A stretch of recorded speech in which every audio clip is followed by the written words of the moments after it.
Hello and welcome back to another episode of the Sinead Says podcast. This week we have my good friend Lucy Lord on the show. She is a Sunday Times bestselling author. She wrote the book Food for the Soul. She also this year just left her job to fulfill her dream in her cooking, which I always knew she would, which I'm so proud of. And we dive into, finding your passion, how to leave safe, secure jobs. But the main thing we talk about is how Lucy was dependent on sleep medication at one point and how she overcame it with meditation. And she is a strong meditator. And me and her always get into these chats when we're out and about. So I'm so happy to have her on the podcast. She's just an overall great girl. But before we start the podcast, I'm just going to say thank you to our sponsor, BetterHelp, an online therapy platform that can help you deal with life struggles. When you need to talk to someone non-judgmental, that person is there.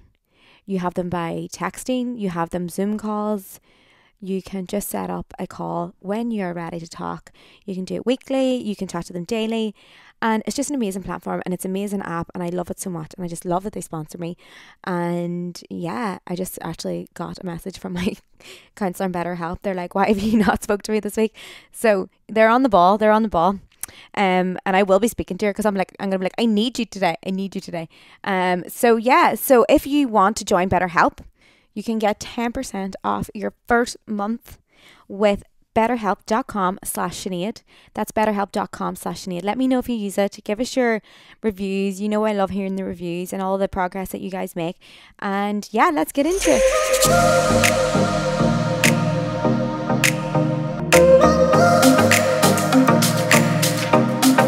Welcome to the show. Like it's hard to call you Lord Lucy Lord. Like, and then when I was coming on there, I was going, I better make sure that her actual name is Lucy Lord, because in case I just call myself that. In case it's like a nickname, because obviously everyone calls you Lord as well. So it's like, okay, is it actual Lucy Lord or do we just call her Lord for the crack? So like I sorted that out, don't worry. So yeah, we have Lucy Lord here. She is a best-selling author with her book, and I'm trying to think, how would you describe yourself now at this point? Like where are you putting your identity? I don't actually know. It's a good question. So I don't really know where I would put myself. I think I'm still figuring out what I want to do and what direction I want to take it in. Darren was joking with me saying I'm on a gap year.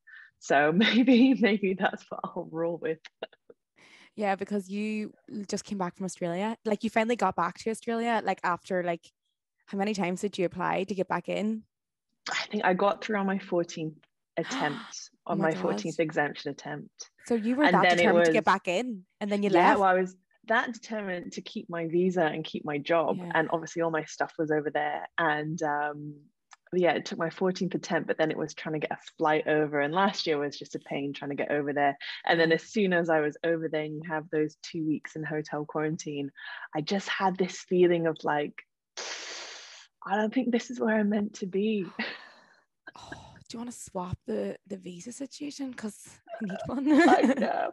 Well, even now, like we were saying when we jumped on, I'm in the middle of scrolling, looking at like where I can escape to get some sun, because it is lifestyle wise, it's absolutely incredible. But the question I asked myself in my head was, if I had my visa, if I had permanent residency, would I still be here? And the answer was no. And so I was like, right, well, why am I waiting out just for a green card, essentially?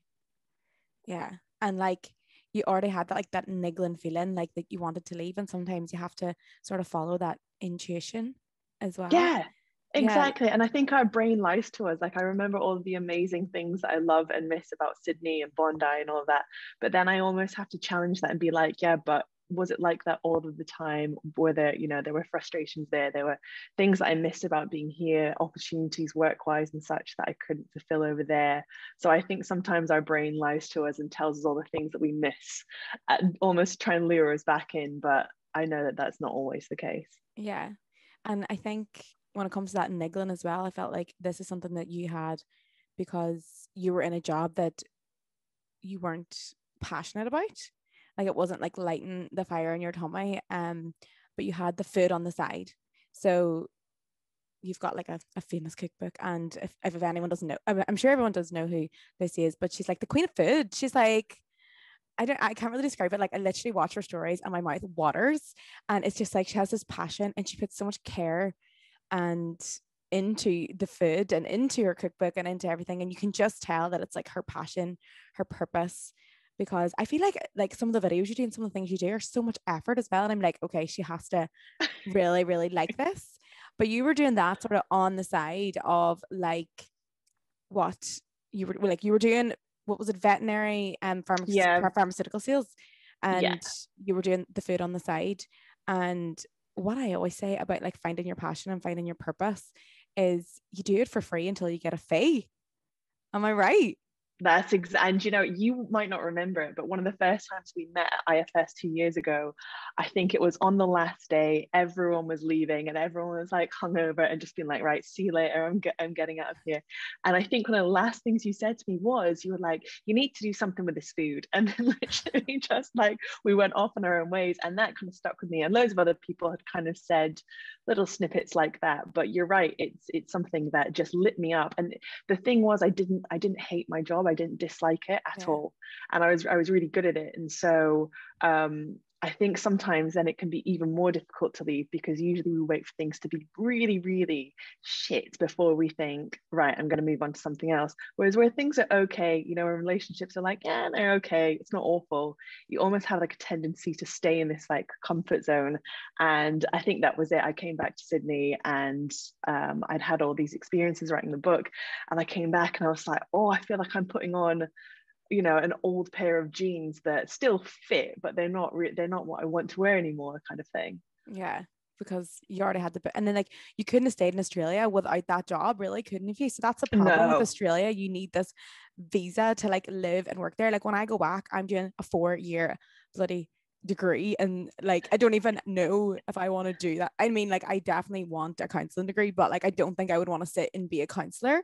Um, so it's so weird that the sacrifices you make to be in Australia, Mm. but then there's such a lifestyle there. Like I know that you did like morning sea dips and you did your meditations in the morning. Is it just like, do you find it harder to meditate here, or do you always, or do you come in and out of it, or like what is your sort of experience with like meditation?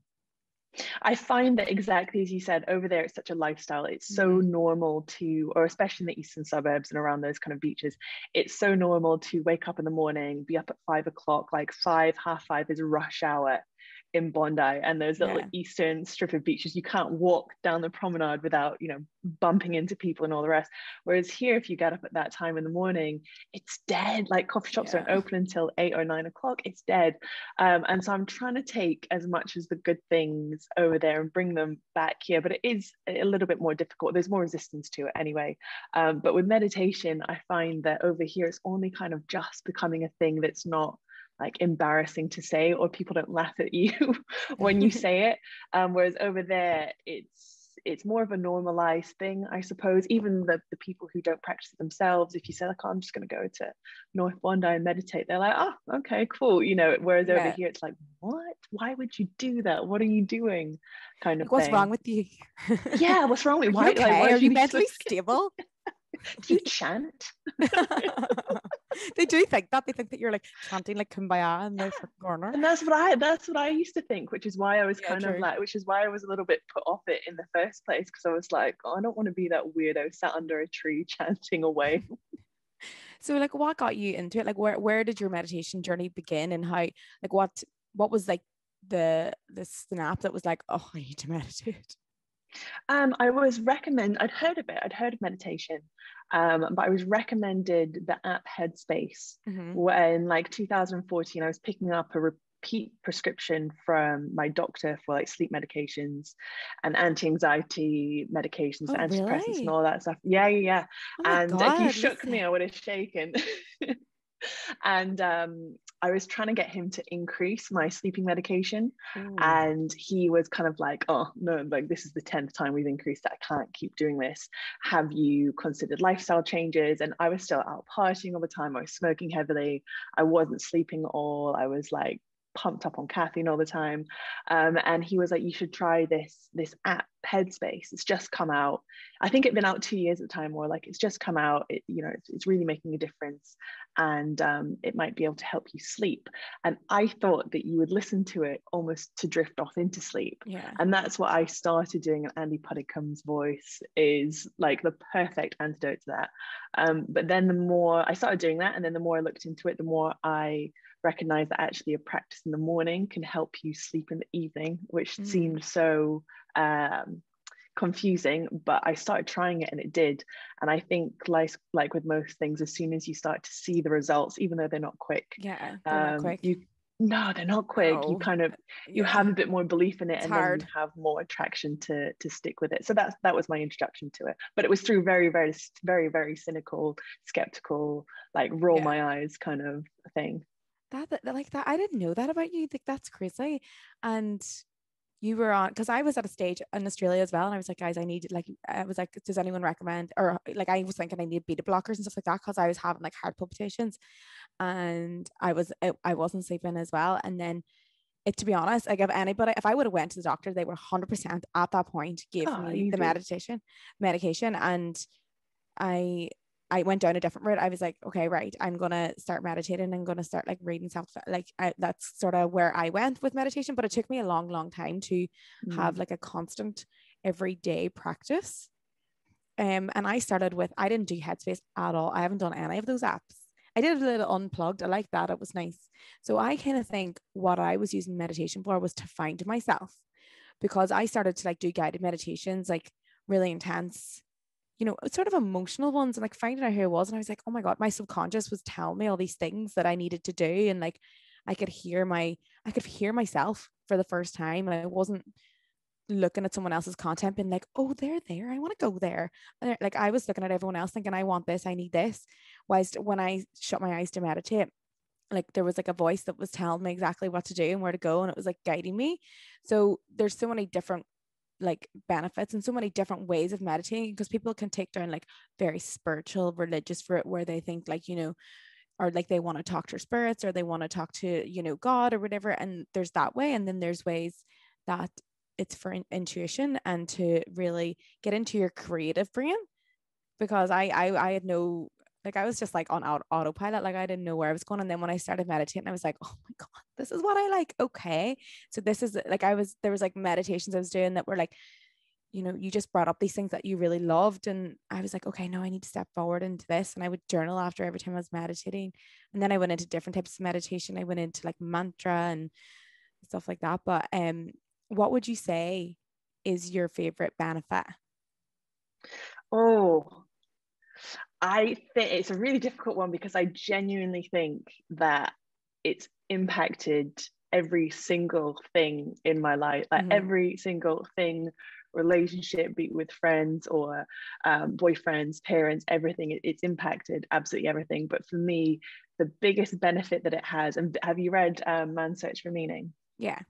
And Viktor Frankl speaks about there's this space between like stimulation and response. So something happening to you and you responding, and that space in between where we make a decision and we choose. And for me, meditation has stretched that time in between something happening for me to me and me responding. So like a day-to-day example would be if I'm driving in traffic and someone cuts me up, and my automatic response back in the day might have been like beep, flip the bird, swear, whatever it might have been. Whereas now, not saying that sometimes that doesn't happen, whereas now all these things start coming into my head of like, maybe they've had a bad day. Is my wasting energy reacting to them really going to make a difference? Have I never done that to someone else? Like all of these kind of situations.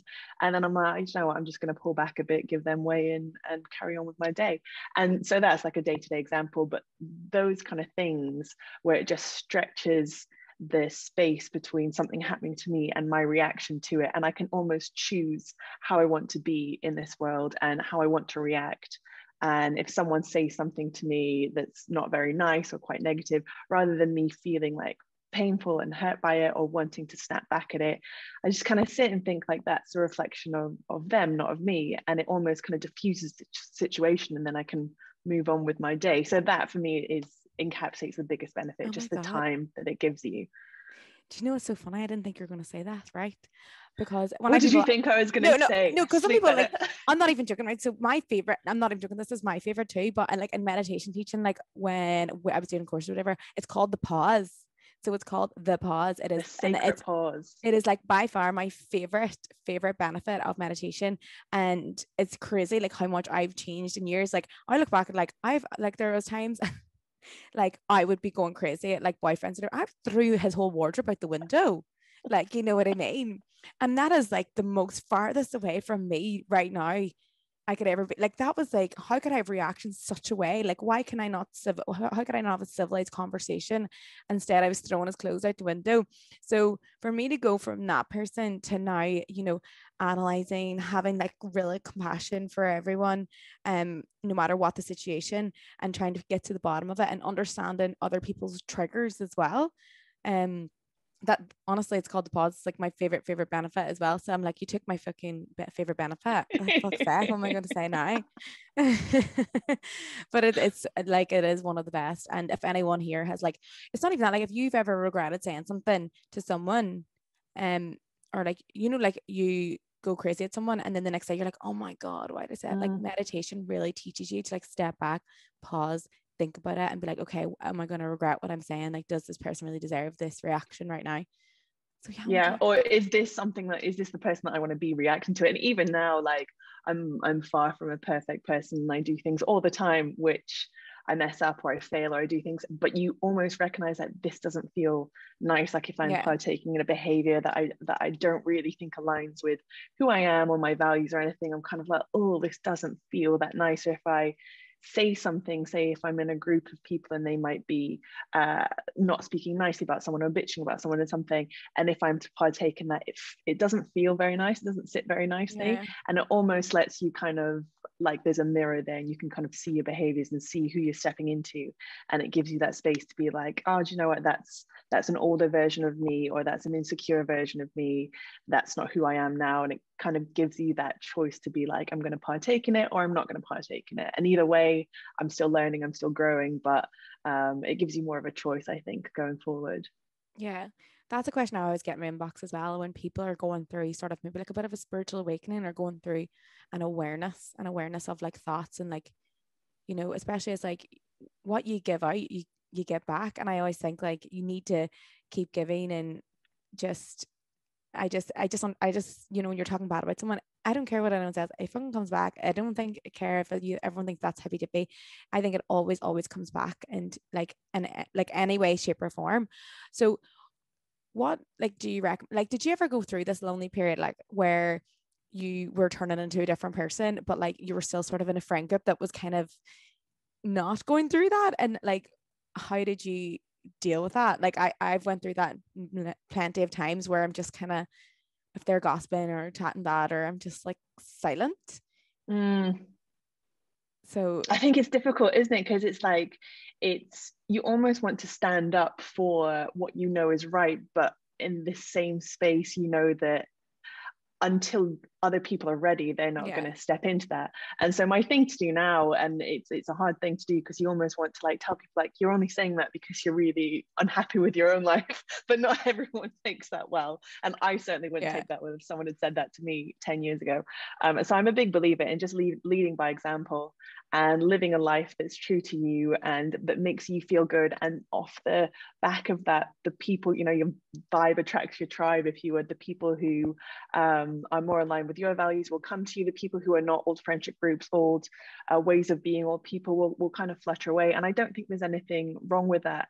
You know, I think that sometimes, like I've come back from 5 and a bit years being away in Sydney, and I've come back and some of my friends are doing different things and have families now and settled down, and you know that's great, and others are still doing the same things that they were 6 years ago, and that's not bad at all, but it doesn't align with me anymore. yeah, And so I don't think that it's a bad thing that those friendship groups and those connections fade away. I think it's just a natural evolution of life, almost like the leaves shed every freaking autumn and then grow back new the next year. I don't think there's anything wrong with that.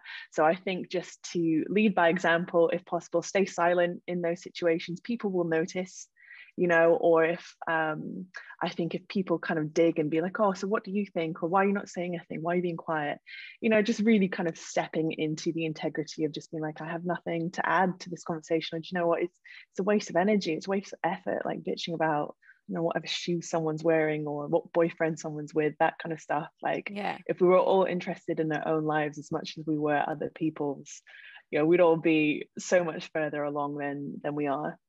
Yeah.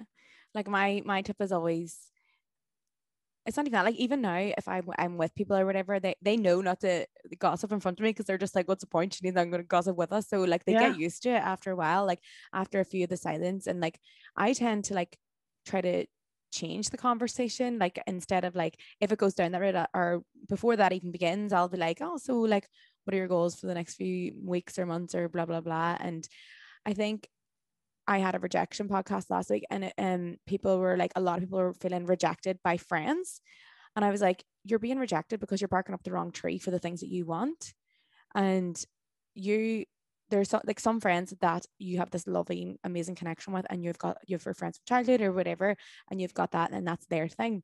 But if you're barking up the tree and saying, can you come meditate with me? They're just gonna like reject you. And it's nothing to do with you. That's their life. It's nothing to do with you. You like meditating, you like, sunset walks or sunrise or whatever. So go bark up another tree, and like it's time to like branch out and try to find these people. And like that's what social media is for. Like there's social media. It's so hard for me actually, to be honest, because I'm like, okay, I really want surfing friends now. Like I just want like, morning yoga and surfing friends. But like if I put it out there, hey guys, does anyone want to come surfing with me? You just don't know what's going to happen. And then like Yeah. sometimes I find it very hard as well sometimes to make new friends, because I mean Bali was okay because nobody knew me there. It's hard because even like say I'm out on a night out, I would be like, oh my god, this person's really nice to like surf, and then like just like that. And then the next day, like or something, I would get like a message being like, can you promote my business? Like I'd be like, oh, I just want friends. Like, do you find it more lonely now that you are on a different path than you were a few years ago, or now you can kind of see where you want to be with your life? Do you find it a lot more lonely in terms of like the number of friends, the people who are on the same wavelength almost? I'm like completely like I'm like very lonely at the moment just because I'm in limbo life. So I can't start up my women's circles or meditation classes because I could leave at any point. Like as soon as Australia rings that fucking bell, or I can get back into ballet, like, I want to be there. So it's hard for me to like, okay, all right, I'll do like a surf day or I'll do like a meditation day, because first of all, my fucking schedule is jam-packed. Like there is no room for hardly anything. And it's just, and at the weekends I want to see my friends, my actual friends that I love here. And like so it's hard for me at the moment because I want to start my life. Like I'm ready to have my own office. I'm ready to have like, I have staff in Australia, I have staff like here, and I'm ready to like actually like go into work and have a social aspect, even though obviously it's cheaper for me to keep doing Zoom calls. I know what I want, and like, I don't care if like it's going to cost me more money or it's just going to be like a cost that I don't need. It's something that I cannot wait for. But because I don't have a true place where I'm supposed to be right now, I'm just like, oh my god, I'm limbo. So I think there's a lot of people feeling like that, where they're probably waiting to go traveling or they're waiting to do something, so they can't really start their life, I suppose. So I'm kind of like in limbo, and I don't really know what to do. So I'm just kind of like, I'm glad I have my life and my friends here and all this, but I'm just like, I'm ready. It's just like, I'm 29 now. I want to like have my own place. And then I was like, it's pointless me renting here and renting there when I'm taking my suitcase one place, taking my suitcase another place. So I'm just kind of, let's say I'm all over the place, if I have to say so myself. Like I'm all over the place. Can't really describe how we're getting there. We're just kind of, during the week, I'm like, oh, I'm lonely. During the weekend, if every day was the weekend, I would live in Ireland because like all my friends are about. So I'm kind of like, okay, I need to move to the city. I don't know. So I'm kind of like on that. But anyway, less of me, more of you. We're here to interview you. So No, I completely, the reason I asked that question, and thanks for that, is that I kind of feel the same.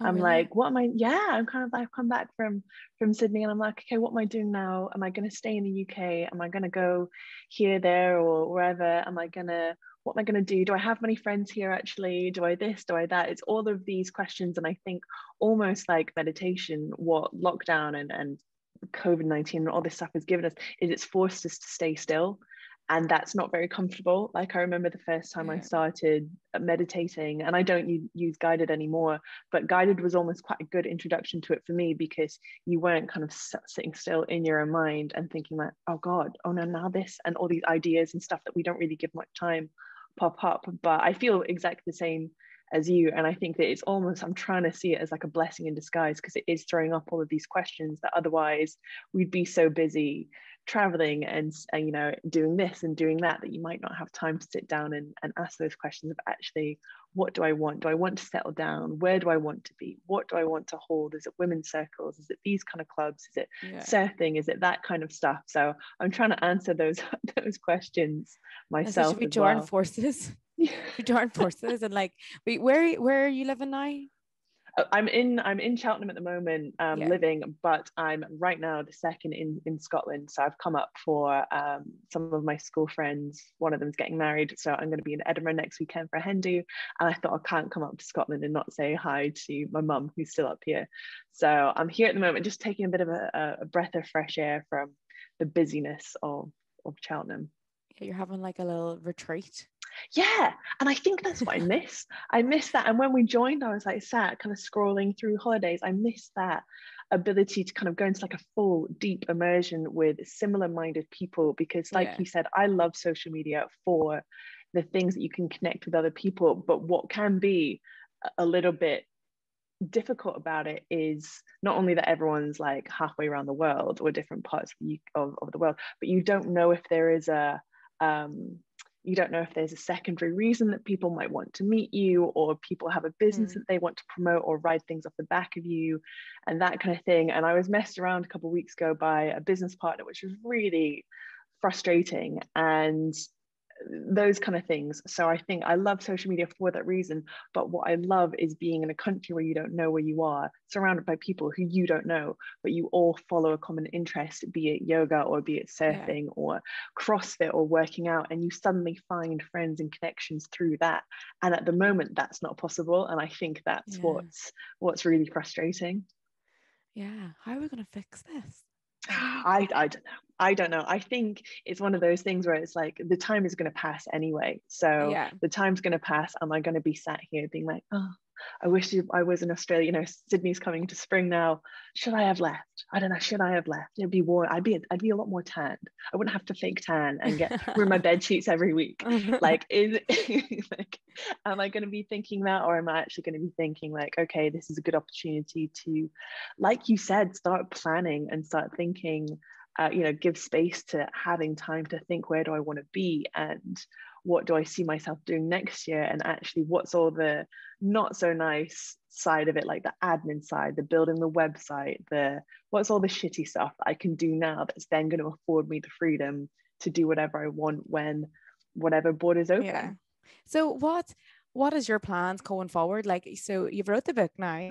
Yes. It's obviously doing very, very well. It's on everyone's bloody stories. It's like, and I'm the worst cook ever. And I'm just like, I look at it and I'm like, okay, I'm going to do this. And then like, it's a disaster. So, I'm just not a person that I wish I could be domesticated, but it's mad because it's something that you love, and you say you go into a flow state. You don't even look at your phone. And that is the true definition of like living in your purpose. When you living, like, imagine that's the true definition. You don't want to look at your phone. But, I know. Which is crazy now because phones are taking over the world. But yeah, so like what's next? Like what, you know, because you wrote your book and you're living in your passion. You've got Supper Club. Explain our little Supper Club. Yes, so Supper Club it was kind of something alongside of the book that I started doing. So when I had this opportunity to write the book, I kind of thought, well, you know, I need to start building like a recipe repertoire now. But I rather than just I was just putting it on Instagram as like highlights. And I thought, rather than doing that, because I don't want to spend all my time on Instagram anyway, I'll make a website and I'll link it to a newsletter that goes out once a week with like a new recipe each week. But I kind of thought of all the things that I really enjoyed about other people's newsletters who I read and subscribed to. And I really like little quotes and things like that can kind of have the power to shift my perspective. I love little snippets of like you or Siobhan might give, here's a new book I've read, here's a podcast I've listened to. And so I thought I'd infuse all of that into Supper Club. So it's a weekly email that I send out on a Friday. It's completely free, and it's got 3 recipes in, new ones, new recipe every week. And then it's got something I call brain food, which might be a podcast I've listened to, or a book I've been reading, or something that I'm like, oh, do you know what? I went for a walk without my phone this week and it was fucking great. Might be something like that. And then a quote at the bottom, and it could be something I've just picked up along the week, or something that I've heard ages ago, but it's only resonating now. And I'll just share that. And it's grown and grown and grown quite substantially. And it's just, I absolutely love it. And so I started building that alongside the book. And now that I've left my full-time job, it was only 4 months ago, it feels like ages ago, I'm just trying to find what I like doing more. So whether it's sharing recipes, another book, maybe anything like in terms of TV, like that makes me feel sick, but anything in terms of like TV, it's what platform and how can I continue to share the thing that I'm really passionate about for other people who might be passionate about it, and almost try and create this like community and collective. And so I'm just spending time trying to figure out what that looks like. And I think, as you'll probably know, the more you look into it, the more you understand there's all of these different things that can come from it, whether it's like you said, your women's circles or your retreats, your meditation circles, even like the rings that you've created, those kind of things. It's all something you've built off of your own values and business. And so what I'm noticing is all these other doors are opening up. And I think I just need to start trying as many as possible, and the good shit will stick. Right. Can I ask you something? Right. Yeah. Say for the supper club, is there a reason Yeah. why you don't like charge for that? I Is think this a negative self-talk sort of thing? Because I'm like this too. I have a very, very weird thing about pricing anything. And like my meditation course, when I was telling the team this is how much I'm charging for it, they were like, fucking serious? Like, are you actually going to charge that little? And I was like, yeah, but I want everyone to be able to access it. Like, and they're like, shit, you've literally been working on it for a fucking year. Like, you've been paying all loss for a year and it's still not out yet. Like, I was like, well, I don't know. Like, I think it's valuing yourself as well. Like, I think that's something I find very difficult. And I think supper club is something that I would pay for. So yeah, and a few people have said, like, when I left my job and I was like, I genuinely, I don't have any other streams of income. And I did, and one of my friends said to me, he was like, you should charge for supper club, even if you charged, £1 a month. There's 35,000 subscribers now. That'd be like nearly £500,000 a year from doing this thing. And I just kind of sat back and I was like, I could do, but then I think of my own shoes and I'm like, the reason that I love Supper Club so much, and the reason that I pour so much into it, is because it gets people, it's so much value, but it gets people thinking different, cooking different, listening to different things. And I think that those kind of things, I don't mind giving for free because it's stuff that I value and I spend a lot of time and money into. But all of the other things outside it, the book, any courses that I do, bend and bake, any events, those are things that I would charge money for. And inevitably Supper Club will then, diffuse into people who will then pay for those kind of services.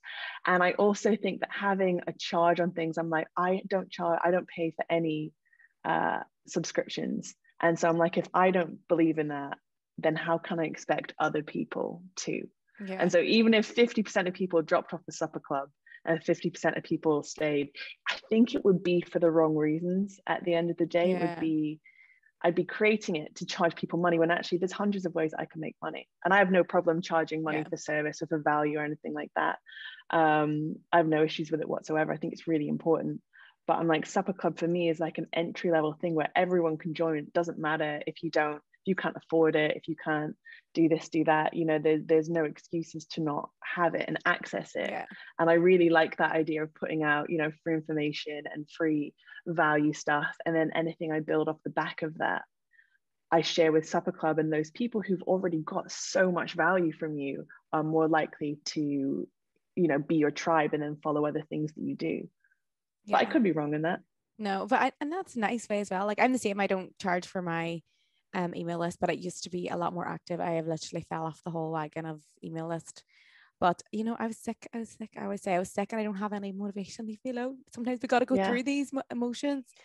So that like, and that's what's hard for me as well. Like I couldn't charge for it because I like sometimes don't do it, especially like in the last few months. I haven't really had motivation to do it, and I've just not really been in the vibes.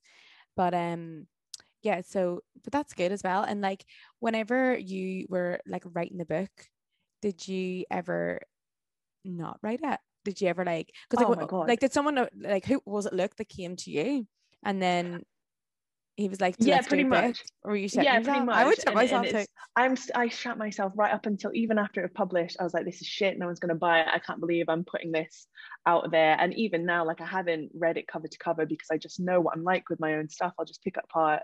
I've never listened to a podcast that I've been on back. I've never, it's almost like listening to your own voicemail. You're like, oh, is that what I sound like? Is that what I said?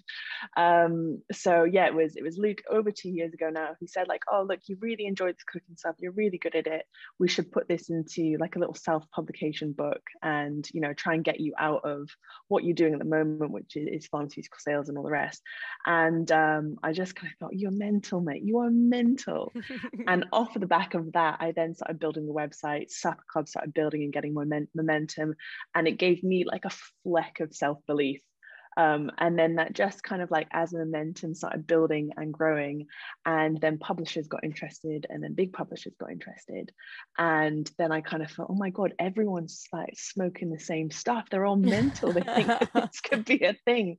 And even up until the date that it was released, I still kind of had that mindset, but I Yeah. need to be quite careful with it because I see that negative self-talk coming in, and I almost need to, like what meditation teaches you to do, almost like fish it back and be like, now Lucy, is that true? Is that true? Yeah, you have to like literally like I have to pull it out. I have to literally like pull it out of my brain and be like sit it there and be like, right, what's going on with this here? Because even like when I let the like negative thoughts like take over my world, like back, back in those days where we were trying to get sleep tablets, like I was like Yeah. infested and believed every single thing. And like it's mad because your brain can actually like just bring up all these things and you're like, who is that? Leave me alone. And whenever me and Jack broke up there, like a few months ago and like the breakup happened and I remember being like sitting there and like just sitting there like I'm not enough, I'm not, and then being like, okay, no, take it out. Like this is the thing about meditation, it just allows you to just take it out and be like, okay, where does this come from? No, that's not actually true. Why is it not true? Da-da-da, I will be enough for the person. Like these things that meditation really does help us. So in turn, meditation helps you like with your book and like Yeah. with your self-belief because before that you probably would have let those thoughts run wild. Yeah, that's exactly. And I truly believe in like the divine timing of life. And had that conversation come up a year before, I would have scrapped it before. I wouldn't have even allowed it to be a conversation. I just wouldn't have written back. I would have scrapped it before it was even Yeah. a thing. So yeah, I think it's one of those things where, like you were saying, meditation almost allows you to kind of like hover outside of yourself and like Yeah. peer down into your brain and your thoughts and be like, oh, that sounds like me because it's coming in my own voice, but it's not actually me. It's conditioning, or it's what society's told. It's like looking in the mirror and being like, fuck, I'm a bit fat, aren't I? And it's like, no, no, no, no, no. Like you're not. This is just because you've been comparing Mm. yourself with people on Instagram or magazines, or because you've been led to believe that you have to be a certain size to fit this and this, and like you have body fat, you are not, body fat, Yeah. and those kind of differences, which are so small and so slight, but make the biggest difference. And even now, I catch myself saying things or thinking things, and it's like a constant audit on your own mind of being like, oh, that's not true, that happened because of it, or you're thinking this because of this reason.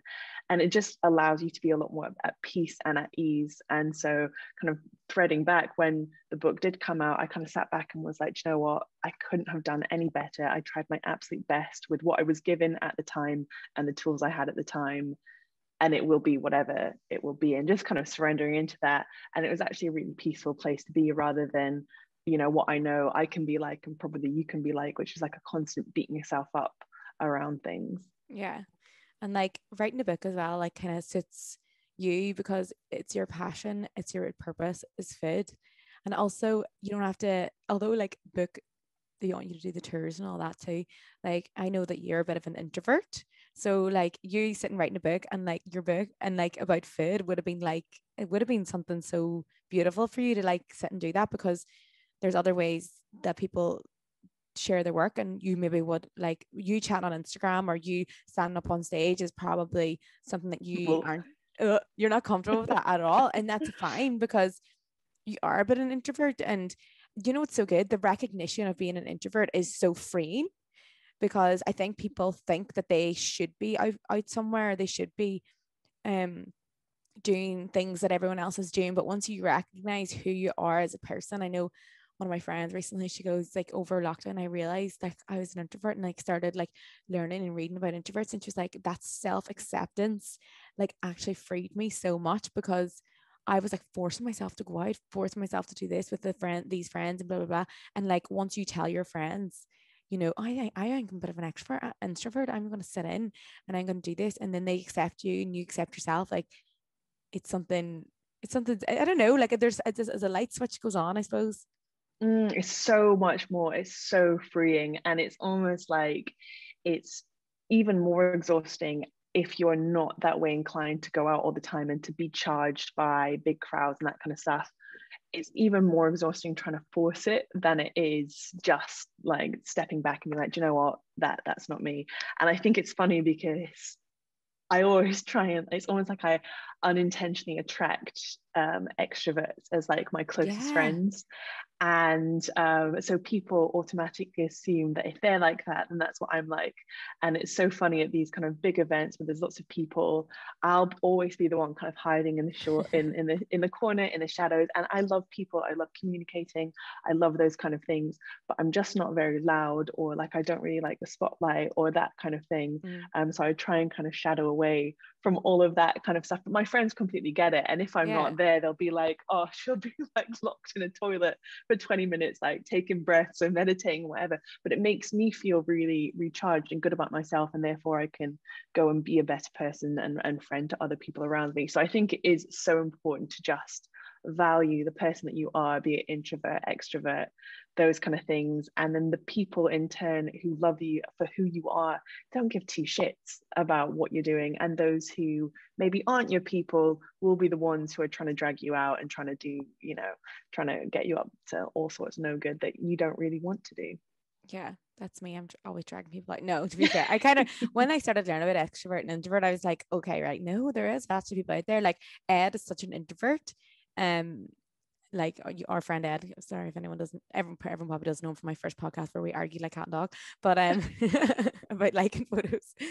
But I remember that. yeah, he's such an introvert. Like he wouldn't like to go out for dinner and anything like that. But he's so accepting of it, and then like you're so accepting of it, and then you're just, it's just, it becomes so much easier when you accept your friends for exactly who they are. And like, it's so funny because you actually do have loads of extrovert friends. Like every single one of them seems to be a complete extrovert, but you are more like reserved, and it is lovely to see that as well. And you're like, if anyone has to listen to this and they don't know if they're an extrovert or introvert, well, I think there's a book, Quiet. It's a good book, isn't it? Have you read that Oh, one? I haven't. No, I haven't even heard of it. Oh, so I heard about that because I think Shona Virtue was chatting about it, and it's all about being an introvert. And like, I want to read it because although I'm not an introvert, um, I think that I should really listen. I like learning about human behavior, so I'd love to know like how an introvert like Mm. thinks and everything. So that's a good book for anyone's listening. Um, but yeah, so I'm gonna ask a few questions that people were asking us as well. So I have them here. Bear with me. I think on that point as well, just whilst you're finding the questions, I think that a lot of it is because the stigma that we have with, like, I would have called myself an extrovert because I like people and I quite like partying and all that stuff. Mm, But I think that the stigma we have is that introverts like stay inside all the time and play video games and are really rude and quiet. And like I think of Shona, she's a massive introvert, like a yeah, self-admitted introvert. And but yet she's on camera all the time, she's doing this all the time. And so I think you can still have a presence and still be all of those things, but not necessarily have to tick that loud, extrovert, outgoing box as well. yeah. Oh my God, do you know what I was going to ask you? Like, just as you're saying there that like like to go out and stuff. So, because you like to go out, and I like to go out, but I'm also still a meditator. So, Yeah. Like, do you incorporate those two worlds? And like, it's so funny because it's hard for me. Like at the start, it was like, oh, well, I like to meditate 5 days a week, but 2 days a week, I like to go out with my friends and like go crazy and whatever.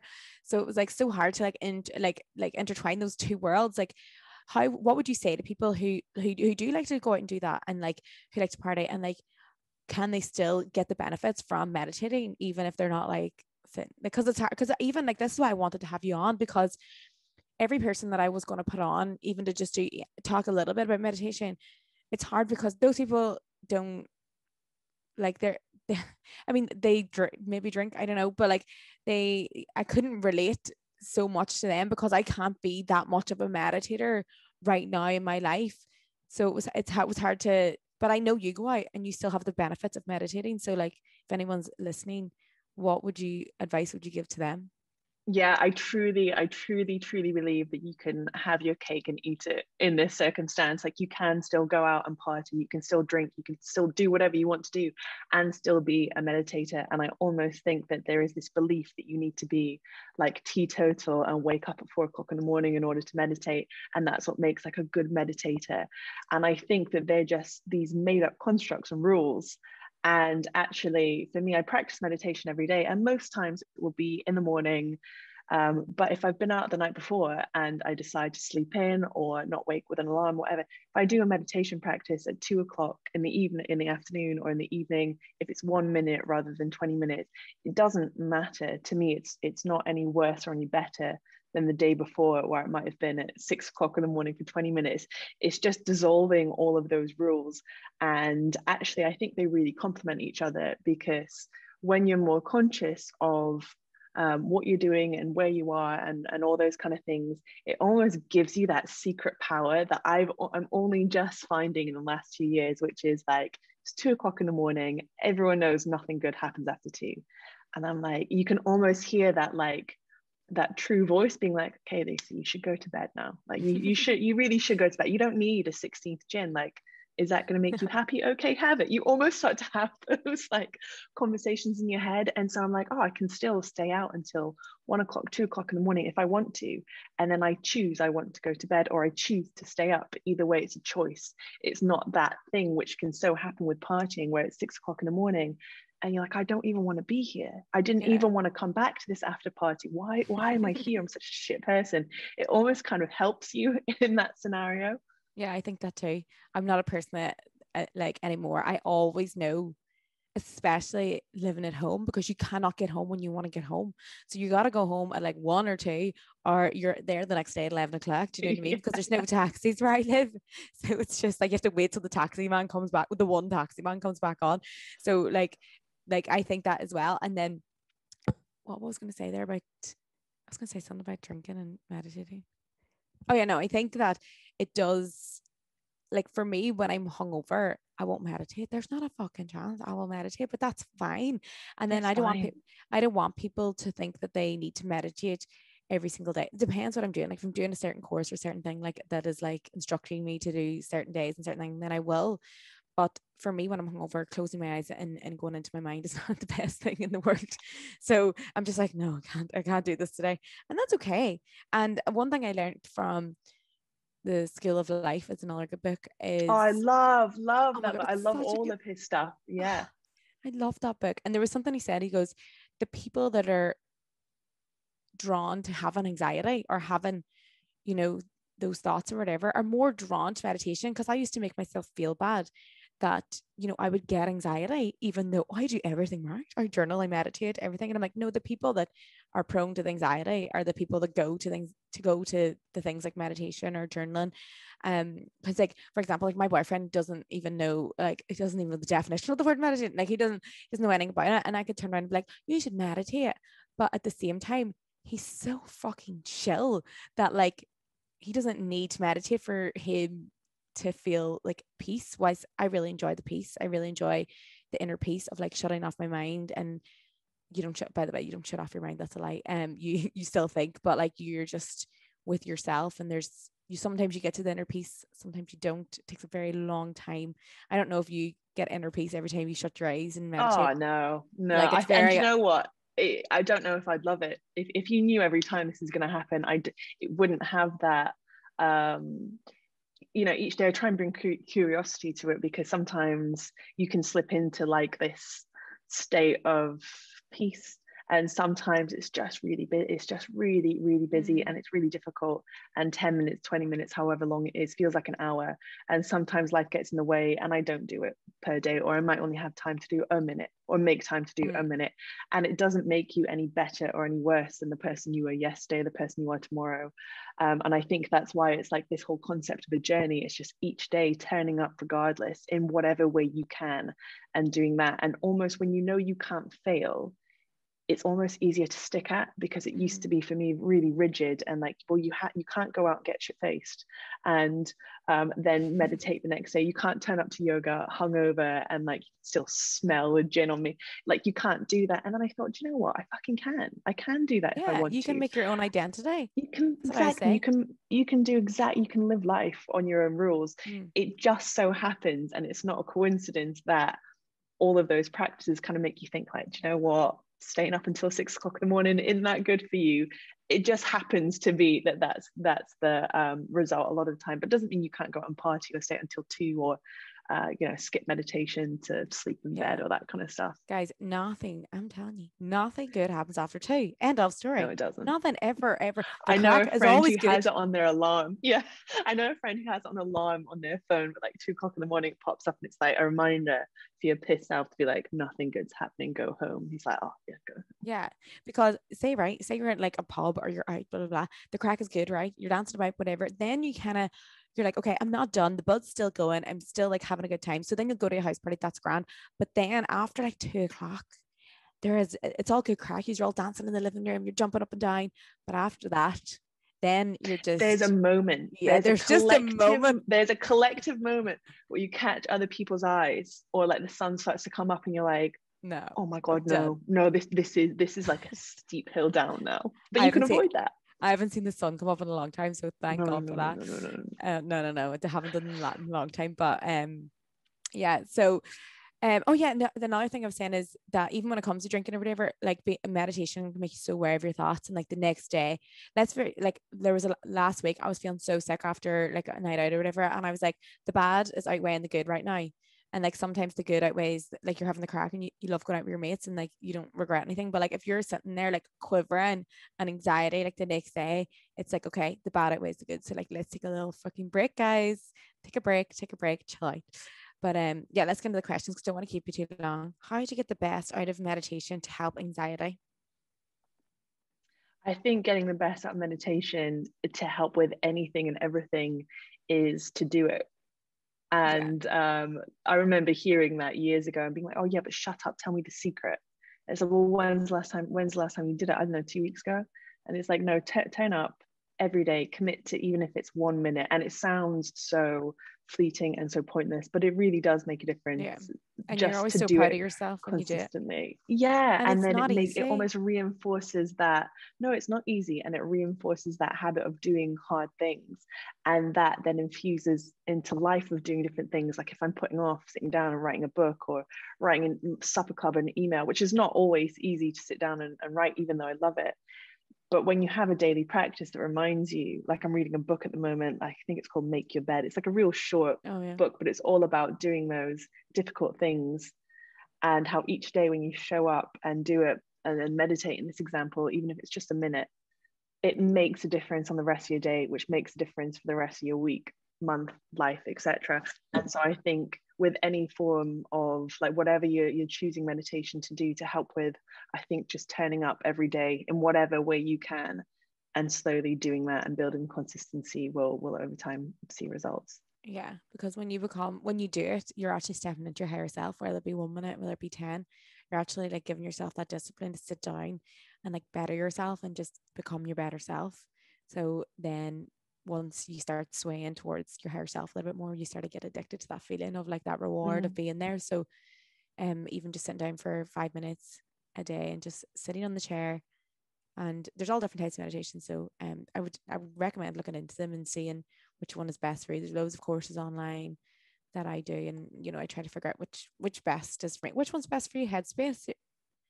So I haven't used that in years, but that's the one that introduced me to Headspace. And it's still now, if people ask about how to start. I think guided meditation, whether you use Calm, Insight app, Headspace, whatever it is, I think it's a really good place to start, because if you start sitting there in your own thoughts, you're like, well, I'm not doing this right.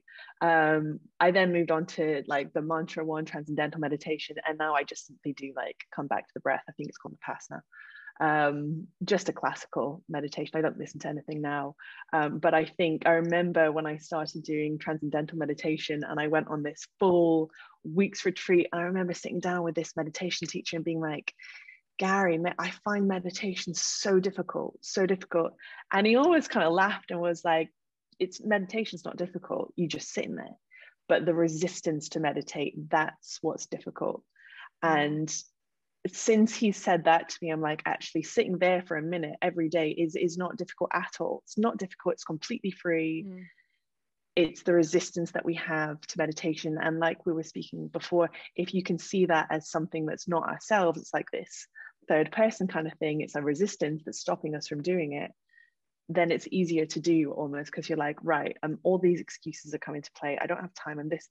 If you just shut that out and sit down for a minute every day, you just do it every day for a minute, and then almost build this resilience against it. Yeah. Oh my God, love that. But it's so difficult, isn't it? Even now, I'm like, who has time for 20 minutes to meditate? I know, but you doesn't do, help and anyway. always do. And I always say to myself, every day I meditate is a better day. Like I just have a good day, because I'm proud of myself for sitting down, because there's that discipline as well. And it does get harder because there's so much distractions in life. Like you could, like obviously like put on TikTok and it would be more entertaining than sitting meditating. Do you know what I mean? And time goes so much quicker on social media than it does when you're in your own head. It's crazy. I'd be on TikTok for 3 hours and be like, what the fuck is going on? But that's what I mean. Like TikTok is so much more enjoyable, guys, after you meditate. Trust me. Putting on my meditation voice now. And I think, like, I don't know about you anymore, but I still don't. I very, very rarely ever look forward to meditating ever. No, but I just remove that blockage from my head now of being like, where all the excuses come in. It's like, oh, I don't this, I don't that. I just remove that, and I'm like, oh, well, I don't want to do this, but I know it's good for me, so I'm going to sit there, and then it's done. It's done. And rather than all of these like excuses that still come to my head now. Yeah, and Emily Fletcher she's I don't know if you know where she's fed. I've done a few of her courses as well.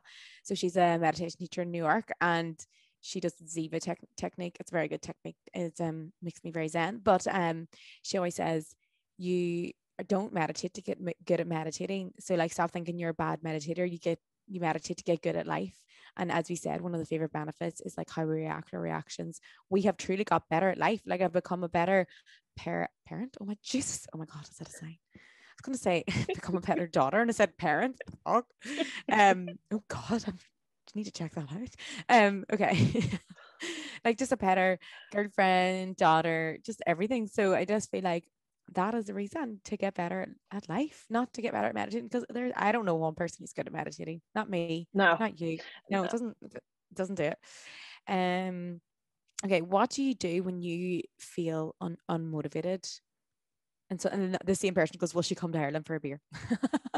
Do you know what? Ireland is so high on my I've been before, but I was like a lot younger. It is so high on my to visit list because I keep seeing people over there going for all these wild swims and this great food like culture and coffee culture.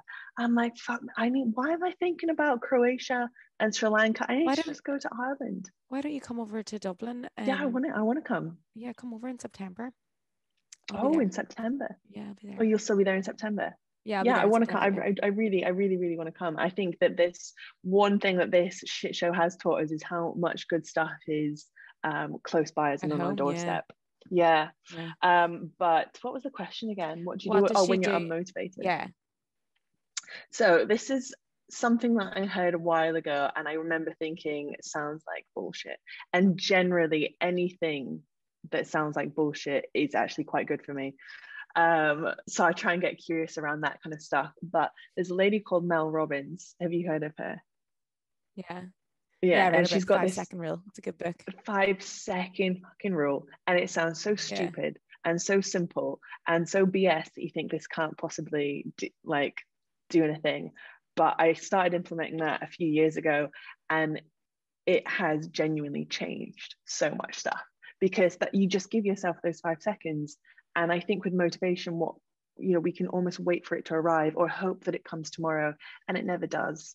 And I think as soon as you kind of accept that, then it's like, oh, right, no one's going to come and save me. This thing isn't going to come to, land in my lap. Motivation's not going to come. It's like emotion follows motion. When we start doing things and putting ourselves in those situations, then that feeling and that emotion will follow. It's not like, oh, I feel like I should go to the gym now. And then you go to the gym. That very rarely happens. It's like, do you know what? I know when I'm at the gym, or I finish working out, or I finish meditating, then that feeling of accomplishment and such will happen. So I really like her 5-second rule, which is where you just give yourself 5 seconds and you're like, okay, I can hear all these excuses or all of these reasons why I want to do stuff. I don't want to do things, but I'm going to give myself 5 seconds and then I'm just going to do it. And it sounds so simple and so stupid, but it really does make a difference. I know, and it's crazy because you think, how does she like write a whole book about 5-second rule? But she, How like, does it was she so make motivating all for these me. millions from this, This from one this one simple thing. idea? But it's literally, I read it as well, and I was like, I wouldn't say that I have really thought about it. No, I do it all the time when I get out of bed or when I need to go to the gym, and I'm like 5, 4, because it's like a countdown, guys. So it's like 5, 4, 3, 2, 1, do it. Like that's it. Because you need those 5 seconds of courage, because you're just going to talk yourself out of it. She talks about all these other ways about, like, asking people on dates and asking people out, and those, like, those 5 seconds of courage could be the difference between finding the true love of your life and just checking it out. So, and it's that resilience thing. It's like coming back to meditate every day, even though you don't want to, even though you've got so many other things to do, and all these other stories that we tell ourselves. It's like the more you do this 5-second thing, the more the less resistance is there, and the better you become at it. And so it's like, I'm writing something at the moment and I'm like, I don't want to do it, and then I leave it till 6 p.m. and then I'm like, I should probably start winding down for bed. I don't want to be on my laptop now, and all these bullshit stories that come up. Whereas now I'm like, okay, just 5 seconds, and then just start doing it. Do it for 20 minutes. It doesn't matter if you do it any longer than that. But what tends to happen nearly every time is that I'll start doing it and then I'll just keep doing it. yeah. So that's my biggest thing, is just give yourself 5 seconds, because if we're waiting for motivation, if we're waiting for that feeling to come, it very rarely just drops off at our door. I think it's something that we create ourselves. Yeah, love that. Someone's asking, will there be another book?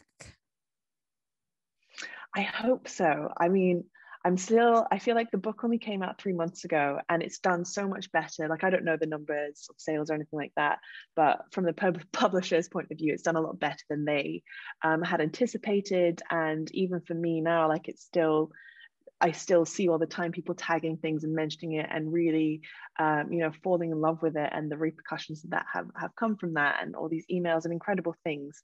And so I really hope to build on that, be that another book of exactly the same kind of substance, or be a book just on baking, or just on sharing foods and sharing this kind of communal feeling that it gets. I hope so. Yeah, I really hope so. Love that. So people are asking about purpose and stuff like that. So, like, how do you find your purpose in life? And like, in terms of like what happened with you, how did you find food, and like, how did you know it was your purpose, basically? I think for a long time I tried to fight it, because I was like, I don't want it to be around food. And because I previously didn't have a very good relationship with food, I was almost like, oh, I don't want it to be that. And all of these kind of thoughts and stories that come into head, I'm like, well, how can I possibly make a career out of that? How can I make money out of that? How can this? How can that? And it's just all of these stories that we tell ourselves, and limiting beliefs.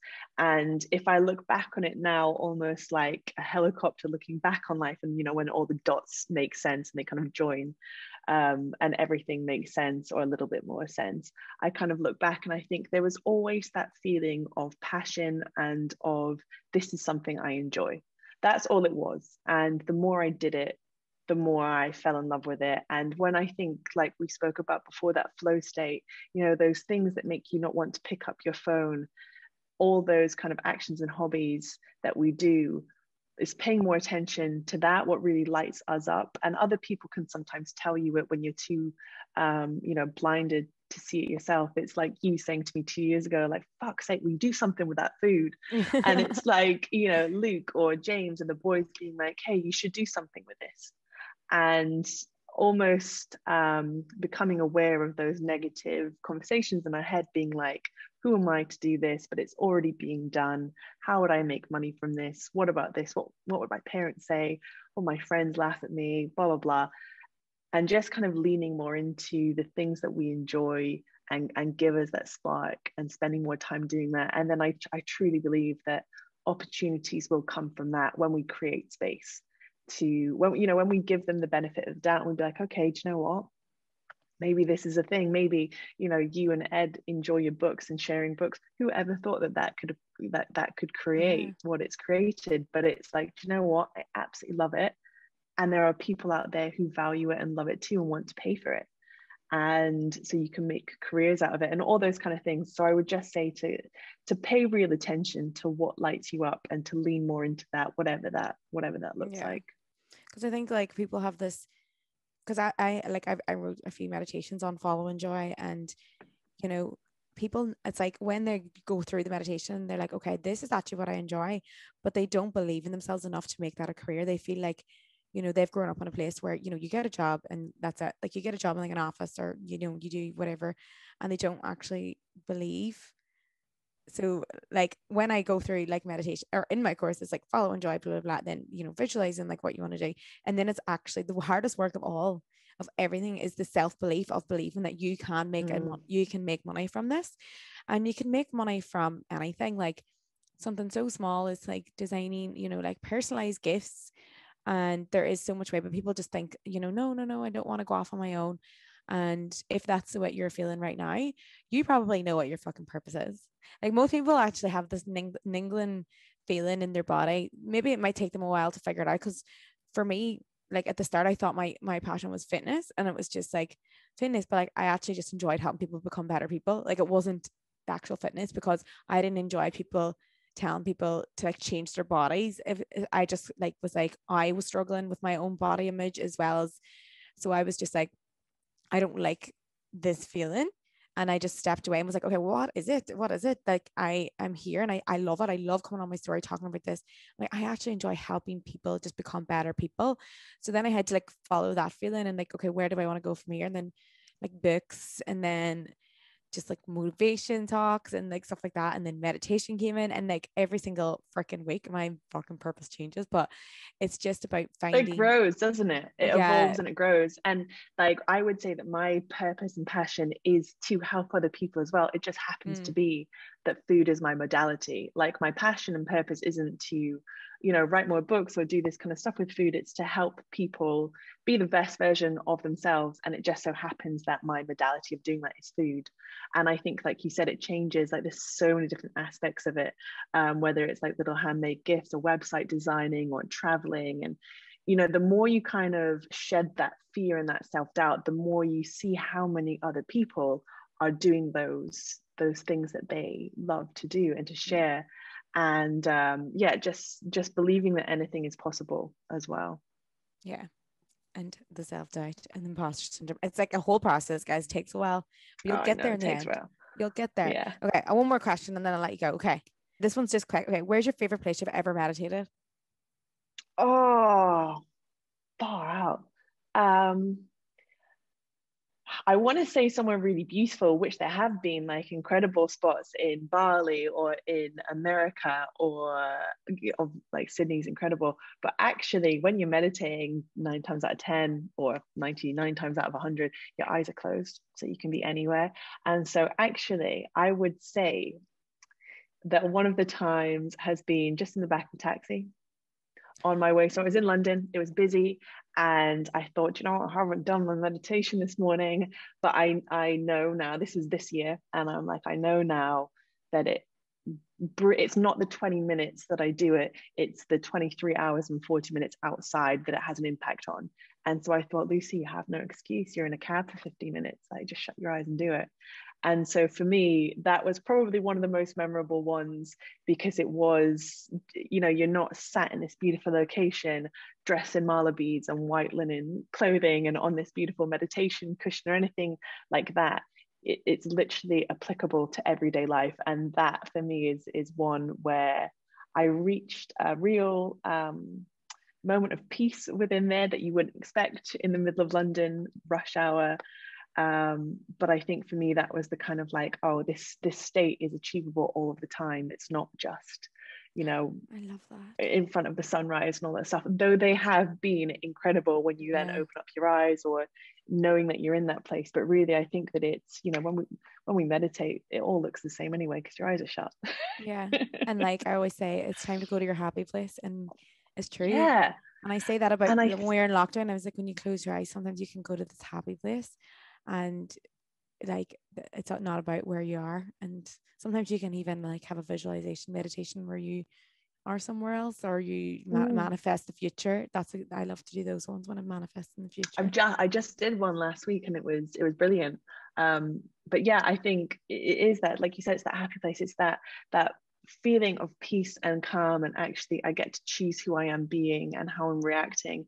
And that feeling, which can often come around in meditation or become more clear in meditation, is with us everywhere.